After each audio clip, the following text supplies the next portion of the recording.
উধারবন্দ বাস স্ট্যান্ডে বিজেপির নির্বাচনী কার্যালয়ের উদ্বোধন করলেন পরিমল। শুক্রবার রাতে উধারবন্দ বাস স্ট্যান্ড সংলগ্ন এলাকায় বিজেপির অস্থায়ী নির্বাচন কার্যালয়ের উদ্বোধন হলো। উদ্বোধনী অনুষ্ঠানে উপস্থিত ছিলেন শিলচর লোকসভা আসনের দলীয় প্রার্থী পরিমল শুক্লবৈদ্য, বিধায়ক মিহির কান্তি সোম, জেলা সভাপতি বিমলেন্দু রায়, উধারবন্দ মণ্ডলের সভাপতি নবারুণ চক্রবর্তী, সাধারণ সম্পাদক উমাশঙ্কর ভট্টাচার্য সহ সভাপতি স্বরূপ দত্ত, সম্পাদক প্রদ্যুৎ চক্রবর্তী সহ অন্যান্য নেতা ও কর্মীরা। প্রধান অতিথি হিসেবে বক্তব্য রাখতে গিয়ে পরিমল শুক্লবৈদ্য শিলচর আসন জয় করে নরেন্দ্র মোদীকে উপহার দিতে উধারবন্দের কর্মীদের প্রচারে ঝাঁপিয়ে পড়ার আহ্বান জানান। তিনি বলেন, কেন্দ্রে ও রাজ্যে বিজেপি নেতৃত্বাধীন সরকার অধিষ্ঠিত হওয়ার পর থেকেই উধারবন্দের যথেষ্ট উন্নয়ন হয়েছে। তাই উন্নয়নের নিরিখে জনতার কাছে ভোট চাওয়ার অধিকার আছে বিজেপি কর্মীদের, বলেন পরিমল। উধারবন্দ থেকে শিবাজি ধরের রিপোর্ট, নববার্তা টুডে। যদি অনুন্নয়নের যে পরিকাঠামো যদি কেউ নির্মাণ করে থাকে, যদি ধর্মের নামে দেশকে ভাগ করে মানুষকে ভাগ করার বীজ কেউ রোপণ করে থাকে, দুর্নীতির বীজ যদি কেউ রোপণ করে থাকে, দুঃশাসনের বীজ যদি কেউ রোপণ করে থাকে, only the party Congress party. Congress আর মুসলিম লীগ এক ছিল, আজকেও আছে।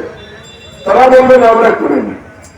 তোমরা স্বাধীনতার আগেও স্বাধীনতার পরেও আজকের দিনে তোমরা মুসলিম লীগ আর কংগ্রেসে করে আছো। দেশটা তোমরা ভাগ করেছ, তোমরা ভাগ করেছ বলে আজকের দিনে আমাদের এই মানুষগুলো সমগ্র ভারতবর্ষের সমগ্র আসামে অনেক মানুষ আছে, আমি সবার কথা বলছি না, যারা যাযাবর হয়ে পড়ছে, জবাব আমাদের দিতে হচ্ছে। ভারতীয় জনতা পার্টি ছাড়া আর কোন দল নেই যে দল এই মানুষগুলোর জন্য কথা বলেছে, চেষ্টা করেছে বা কাজ করেছে। আজকে এজিপির বন্ধুরা আমাদের এক পরিবারের লোক আমরা ভাবি, কারণ আমরা রাজ্যে বা কেন্দ্রে আপনাদের সহায়তা করেন, আপনাদের সাহায্যে আমরা দল আমরা নিয়ে এসছি ক্ষমতায়, আর আমরা রাষ্ট্র বা রাজ্য পরিচালনা করছি। এই ক্ষেত্রে আপনারা মনে করে থাকেন, কংগ্রেসের বন্ধুরা অনেক সময় অনেক কথা বলেন। এজিপির আজকের দিনে এজিপিতে যারা আছেন, আগের দিনে যারা ছিলেন, সবাই আসো আন্দোলন থেকে আসো, আসার জন্য বলে এই আসো আন্দোলনকে যদি আমাদের 700-800 শহীদ হয়েছে, আসো আন্দোলনে মাধ্যমে যদি 700-800 শহীদ হয়েছেন, গুলি খারাপ করেছিল সরকার কাছে, কংগ্রেসের সরকার ছিল। আর শুধু আসু আন্দোলনের যারা যারা আন্দোলন করছিলেন তাদেরকে গুলি করে হত্যা করেছে এই কথা নয়।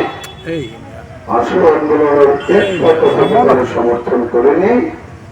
যদি সমর্থন করেছেন তো ভারতীয় জনতা পার্টি আসল যে স্থিতি ছিল এই স্থিতিকে সমর্থন করার ভারতবর্ষের রাজনৈতিক দলের প্রধান অটল বিহারী বাজপেয়ীজি গুয়াহাটি এসে আসু আন্দোলনের সঙ্গে থেকে জয়াই আহ্বান বলেছেন, ভারত মাতাকে জয় বলেছে, আর পার্লামেন্টে গিয়ে আসু আন্দোলনের এই ছাত্র আন্দোলনে সমর্থনে বক্তব্য রেখেছেন। এই দেশের স্বার্থে, এই দেশের অর্থে কোন আন্দোলনকে, কোন ইচ্ছাকে তারা, কোন আন্দোলন, কোন ইচ্ছাকে তারা কোন জায়গায় সাপোর্ট দেয়।